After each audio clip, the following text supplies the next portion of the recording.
নমস্কার বন্ধুরা, আপনাদের সবাইকে নতুন একটি ব্লগে স্বাগত জানাই। আজকে আবার চলে এলাম সকাল সকাল আপনাদের সাথে একটা নতুন ব্লগ শেয়ার করতে। দেখুন বাইরের ওয়েদারটা কত সুন্দর, হাওয়া বইছে, ঠান্ডা ঠান্ডাও লাগছে। পরশুদিনকে একটু ঝড় হয়ে ওয়েদারটা ভালোই ঠান্ডা। আজকে সকালে বিছানার থেকেই চালে হনুমান পড়ার আওয়াজ শুনে ভয় পেয়ে গাছের যে কটা বেগুন ছিল সব ছিঁড়ে নেওয়া হয়েছে। আর কয়েকটা দেখছি এই যে ছোট ছোট রয়েছে, এই যে দেখুন, কত দেখা যাচ্ছে না, এই একটা ছোট, পাশে দেখলাম এই একটা ছোট। হনুমানের ভয়তে সবগুলো ছিঁড়ে নেওয়া হয়েছে। যার কটা অবশিষ্ট জ্বালানি আছে এগুলো আর দেখুন গাছের ভেন্ডিগুলো, গাছের আগায় দেখুন সব ভেন্ডিগুলো পুরো পেকে বুড়ো হয়ে গেছে। আর এখানে কটা কচি কচি ছিল, এখন আবার বুড়ো হয়ে গেছে, কি আর বলবো। দেখুন কত সুন্দর ভেন্ডিগুলো।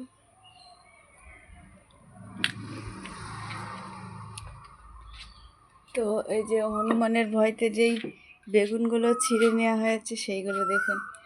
আমি মনে হয় আমাদের গাছের এত বড় বড় বেগুন এই প্রথম, কি বিরাট বড় সাইজ আর মোটা মোটা। এই 5টা বেগুন তোলা হয়েছে, দুটো সব থেকে বড়। তা গাছের জিনিস তো তুলতে ভালোই লাগে। ছেলে গেছে পড়তে, সকালবেলা একটু চিড়ে ভেজালাম। দেখি 3 জনের হবে না, 2 জনের হবে, একটু দই দিয়ে খাবো। আজকে তো আবার ছেলেকে নিয়ে নবোদয়ে ক্লাসে যেতে হবে, রান্না বান্না সব করতে হবে। এই দেখুন কতগুলো নারকেল, এগুলো কুড়ুল দিয়ে ফেলে দেবে, তবে এগুলো। আর ঘর তো এখনও কিছুই গোছানো হয়নি, সবে অর্ধেক হয়েছে। কালকে শোকেসের ভেতরটা মানে জামা কাপড়গুলো একটু কিছু গুছিয়েছি। এখন এই শোকেসের এই জিনিসপত্রগুলো আসলে একবারে গোছানো হয় না, এগুলো গোছাতে হবে। আজকে তো আবার বাড়ি থাকতে পারবো না। এখন কি যে রান্না করব সেটাই ভাবছি। ঘরের মধ্যে যে টিউবটা ছিল সেই টিউবটা এখন এখানে রাখা হয়েছে।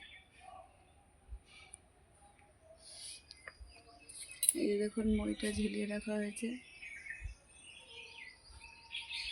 জানলায় আজকে আবার একটা গ্রিল দিয়ে দিল, গ্রিল না ঠিক নেট। তো কাজকর্ম কবে আমাদের শেষ হবে বলতে পারছি না। তো বন্ধুরা, আপনাদের যদি ভিডিওটা ভালো লাগে প্লিজ লাইক করবেন, কমেন্ট করবেন, শেয়ার করে দেবেন, আর আমাদের পাশে থাকবেন। দেখা হবে খুব শীঘ্রই নতুন একটা ব্লগে।